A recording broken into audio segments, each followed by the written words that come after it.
Why, hello. I'm hoping this is recording. This video intended for either Dad or Maddie, and I need someone to put this, so I'm putting it on here. Okay, we're recording. Get out of here, Norton. So today I'm going to do a quick showcase of how I would go about putting the 3D model into the Bamboo Lab software for printing. So just for the sake of doing it, thingiverse.com, just like that. That is the website that me and Jake have commonly used for finding things. I know you've seen this, Maddie. I'm sure you've seen it too, Dad. Lots of random files on here of things. Let's do this. Boom. Perfect. Cute little dog. Look at that. That's adorable. You know what? Maybe I'll even actually print it too. Okay, cool. So what we're going to do is make sure Thingiverse doesn't usually do it, but obviously you see an ad here. Make sure if you go on any of these websites, you're not clicking a fake button that says like download here, but it's an ad, right? It will always have to say advertisement or have a little closed thing or something like that. This is what you want to click up here. And depending on the file, sometimes it says downloading in 5 seconds, sometimes it's 30 seconds. You just have to stay on this tab and wait for it to download. And they changed that a while ago just so that um, I think they can, make money because it's a free website. All the files are free, everything's free, and then you make money somehow. So either way, you've probably skipped ahead in the video now, so you can see right here. So it says downloading, and it will go up here in the corner.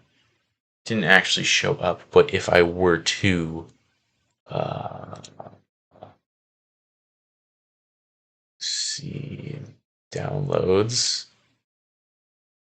Oh, all right. You know what? Let me just check. Let me just check files. Because that's where you'd go next anyways, is you'd go to downloads, and that's actually very interesting. It did not download. I'm not really sure why it did that, but I guess if it does that again, then just do that again. Okay, well, while that's happening, let's go ahead and open Bamboo Studio. It might ask for an update. It doesn't matter if you do or not, I don't think. This is what it looks like. So what you're going to want to do, wow, nothing is working right now. I apologize. So you can either create new project up here, and it'll bring you to the plate right here. Make sure all of these are set. It should be fine, but the printer I have is the P1S, and you're going to do the 0.4 nozzle. So that should be fine. And then this as well is always going to be on 0.2 standard, like whatever this is, that's just fine. Let's check. Oh, I see it downloading now. Yes, allow multiple downloads. Okay, as you can see up here, for some reason it did. I think it was my ad block before wasn't downloading it, but now you can see it's downloaded right there. So if we go in here in your downloads folder, it'll be here. Now, yeah, I see it downloaded twice. What I would do is either make a folder that's like 3D files, and then in that folder make individual folders for projects. But what you would also do is just make a folder and just cute dog print, something like that. Because this is a zip file and it will get weird if you try and print the files or access them from the zip file. So what I do is just open a second tab. So you right click this and then click that. And then go to the same place, and then go in one of them, go into the new folder, and the other one go into that one, and just copy everything and put it in the new one. And that's the one you're going to want to use. So technically, now we can go into files, and we can go directly on this. So I can just double click this, and it will open it directly in Bamboo Studio. But sometimes, if depending on what you're 3D printing, you might want to print multiple pieces. And sometimes it's just easier to import the file yourself, which is honestly what I usually do, because this sometimes has its own presets. Over here, I printed a frog for Maddie, and it had this whole dual color thing that was really hard to change. So you can either do this and figure it out, or you can just Yeah, don't save this. You can just go in Bamboo Studio, press right here to add a thing. So you just go there, and then let me just go back downloads. So see when I go all the way to the top here, the zip file isn't there. So that's why it gets tricky. That's why you have to make a new folder because the zip files don't show up in when you try to open a file in a software like Bamboo. So you're gonna go here, you're gonna go to files, and let's do so there's color and dark eyes. I don't think it really matters. Let's just do this one and see what happens. So you have your thing here. All right, let's think about what to do first. So over here is the filament. So here it will show you what's in the printer. It should update, but if you're ever confused, you can go up here to device and it'll show you all the settings directly up here. Don't know why this is empty. This should be that blue-gray filament. I don't know if it's just not updating or what, but here we have, all the filaments in here. And if you really wanted to, you can go to micro SD card. And there are time lapses here that you can download. But that's not super important. So here, let's say I wanted to print this in the silk filament. So you just I found the easiest to do. There's probably other ways, but it's just click the title and then click the one you want. So the PLA silk is the cool one. So it'll change that. It'll do that. And you don't have to mess with any of this usually, but the only thing you might want to do, depending on what it is if you go to strength, you can change the infill density, which is the grid in there. So if you wanted to make something super solid, then you would make this number bigger, right? Like maybe 30 or 35. And if you wanted it to be thinner, then you would choose a lower number. And for the support, if you check this, it'll build little things under here for its head. So I'm going to do right now is not change anything and just press slice. I will show you some of this other stuff, but I just need to actually show you this. So when you press slice, that means it's getting ready to print and it's just getting the file made, and you can zoom in and see how it's working. There's all of these words over here. You don't really need to care much about them. The only one that's super important is this blue one right here that says overhang wall. So this printer is really good, and it says it should be able to do this without supports because there's no blue, but only blue right there. But that's not too much. I think it should be fine. If you put something that was just like a 90-degree angle straight across and it was blue all on the bottom, you would want to do supports. Now we can try it. We can press it and then re-slice and see what it does. So that definitely puts some supports. And you can if you want, and it will probably make it work better. But you can see the green in there. Sometimes this one specifically, this model is meant to move right after you print it. And if it's putting the green in there, it might not be able to move. So this specific model, we probably want to shut that off and re-slice the plate. Now, just so that it's not confusing, we are now in the preview menu where you can go back to prepare and look like it did before and not have to resize the plate because it's just right there already made in the preview menu. So you can bounce back between those, and anytime you change something, even if I drag this a tiny bit, it's going to ask you to reslice the plate because it's a different file now. Let me real quick show you if I went to strength and we keep this at, let's say 10, right? And slice the file. And then when I'm here, I can drag this bar on the right side. If you click the top and you pull it down, you can see all the individual steps. Can you do it from the bottom too? I guess you can. So you can see this is exactly how it'll build it. And you see these lines right here. That's the infill, which is the pattern that it makes to make up the inside. Now, if I made this something really high, like 30, which doesn't sound high, but you'll see already how much difference that makes. See how fine the lines are. See, like if I did something like 80, that's gonna look basically like on the inside.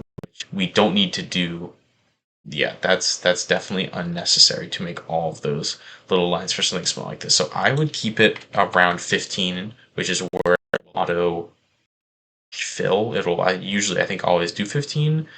Sometimes if it's a bigger thing, maybe do 20, maybe even 25. But I wouldn't honestly go much bigger than 20 or 25. That should be just fine. I'll do 20 just for the sake of this. Now you can see how much filament is used, how much you're using. You can see how much time it will take. This will only take, oh wait, no, sorry, wrong part. Total time. This will only take half an hour to print right now. Now, this, if we zoom all the way out, this build plate in real life is 10 inches by 10 inches. It's a square. So if this is 10 inches, then right here, that's only about an inch, maybe not even two, which is really small. So if you wanted to make it bigger, you'd go back to prepare, and there's different options once you click on this. This is to add a thing. This is to add another plate, which is a little confusing. It'll make a second one, and you can kind of go between the two, but that's not really that important. Right now, let's just get that out of here. You can do auto orient, which sometimes will change. It'll calculate how it thinks it's best to print the thing, and in this case, it's still just like that. If you had a bunch of things, if I control seed and control V to put a bunch of these, you can do this, which is arrange. And if you just press arrange, it'll put it in the best way to print a bunch. If I copied all of these and I put the spacing up to like there and press arrange, it's gonna give a bigger gap between them and still find the best to do that. Let's delete these though. These split parts, that's pretty cool. I've never actually used any of these. But I see what they're saying, but you're not gonna have to worry about that. Move is easy. Rotate, you click on it, can rotate in all a bunch of ways. Pretty fun, you know. This is scale, and this is the thing that you're gonna want to use for this if you want to make it bigger. So it keeps everything symmetrical in scale, whatever the word is. Oh, uniform scale right there. So if I turn that off, it would make the proportions all weird. So if I turn that off and I went like this, I could like stretch it all wonky. But if I undo that and keep uniform scale and go like this, it keeps it all the same size and it'll tell you how big you made it. So if we go back to 100, that's how big it'll be. If we do 200, that's 200% the normal size. That is a good amount bigger. I don't know, that's a little too big in my opinion, but if we were to slice the plate, that it would look like it's going to print the exact same, more or less. Same areas are blue and whatnot, but it takes an hour 49 minutes and it went from almost 10 grams to almost 60 grams. So you just have to keep in mind each roll is 1 kilogram, so it's 1,000 grams. So this is like a 20th of the roll, so that's actually still not that bad. But I think what I'm gonna do is just also check how we're doing on time. Okay, all right, not too bad, not too bad. So I'm going to arrange this just to see where it goes. Okay, we'll do it there. And then I'm going to make the size maybe 150. Let's try that. Yeah, that's pretty good. It's pretty good. You know what? Actually, I'm feeling 160. Sure, let's do that, right? Okay. Now, are there anything else cut? Support? Yeah, a lot of this is not anything you're going to need immediately, but they're all there if you want to mess around and figure stuff out. Yeah, I think that's just about it, except I think it automatically puts on some of this stuff, the rafts and things. All right, so let's sparse infill density. Oh, it's making it even less. All right, whatever. On bamboo PLA silk, which it is, because that's what I want to print out of, and I want to print it. So I'm going to press print. Now, real quick, actually, before I do this, since I'm not home, I'm going to go here, and I'm going to press this play button, and that is how you can see the live camera feed. So hopefully the thing is still on and whatnot. Okay. It is very dark. Let me see if the light's on, which it's not. Let me turn that on. There we go. Okay, nothing is there. That is good. So we're going to go back to preview, and I'm going to go to print this because I know nothing's on the bread. So here you can double check and change the filament if you need to. I don't know why that says there's nothing in it. That's a little weird, but it's fine. Gonna do that. Briefs you on all the stuff. Bed leveling, you always want that on. Enable AMS, you always want that on. Time lapse, that just saves it to the SD card or not. That doesn't change the print time or anything like that. This you don't have to change. The only thing you gotta do is press send. So if I were to press that right now, it will send. It will do its thing. You could change the title of the print if you really wanted to as well, but you don't really have to. And now it's going to bring me to the device screen, and it takes a solid 5 minutes or so to heat up and calibrate and test itself for any failures before it starts fully printing. And it also has to download the file to the printer before it starts printing. So if before this finished saying downloading, you close the software, it might not print right. But once this says it's downloaded, it should be fine. Please check number and try again. Oh, see, it worked. It figured it out. See, now it doesn't say the downloading thing. It's just loading all of this out, and now it gives me the print time. So from here, I would be checking the printer myself, but obviously I can't because I am at college right now. Interesting. I think it's just saying the camera feed's not working. This is working because it says preheating bed. I won't be able to see much, but you can watch very choppily the print happening from the camera here. I will probably do that when I go to print stuff as well. Whatever is printed, I told Dad all you have to do. I wish I could show you this right here, but you would put the print in my box on the side and then put the plate back in that the stuff prints on, like this right here, just the plate. Make sure you put it back in straight, and then you can just print whatever. And I don't know why it's not showing that other filament. That's kind of annoying. But I think that's just about all I could say for this video. How long is this going? All right. One thing I will say real quick, if you wanted to get Maddie on anything in terms of, oh my goodness, this is just eternally downloading. Tinkercad is one of the softwares that I first ever used to model stuff.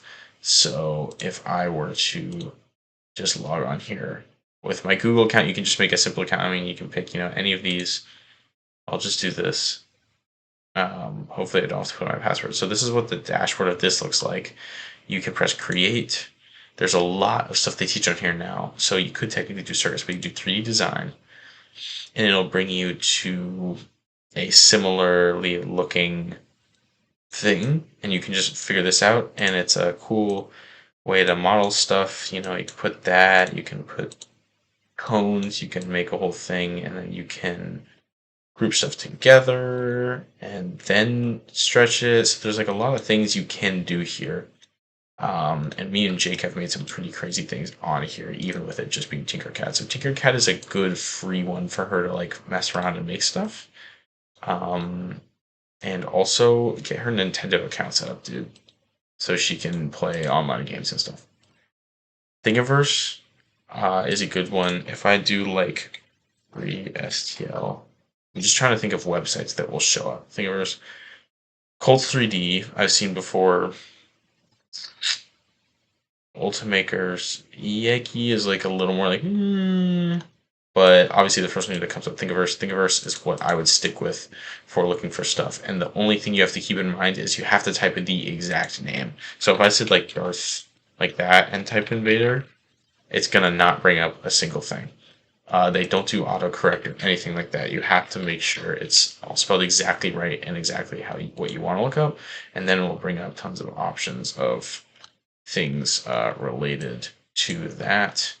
But I think there's also simple categories that you can, look up. There's definitely a lot of options. So yeah, thank you for watching. I hope this helped at all. Um, Let me know if there's anything else that you want me to specifically address. And yeah, I think that's about it. I got a notification from the app actually. Please pull out the filament on the spool holder. Oh, what does this say? I have a notification right now that says that the print stopped. Warning, please pull out the filament on the spool holder. If this message persists, please check to see if the filament is broken in the extruder. So there definitely might be something going on right now, and I can honestly just check that this weekend. Because yeah, there you go. See, this is what it was saying. Please pull out filament of the spool holder. So something's going on with the AMS right now. And it probably has to do with this not showing up. So I'll try and figure that out. But uh yeah, I love you guys. Sorry, this is pretty chaotic.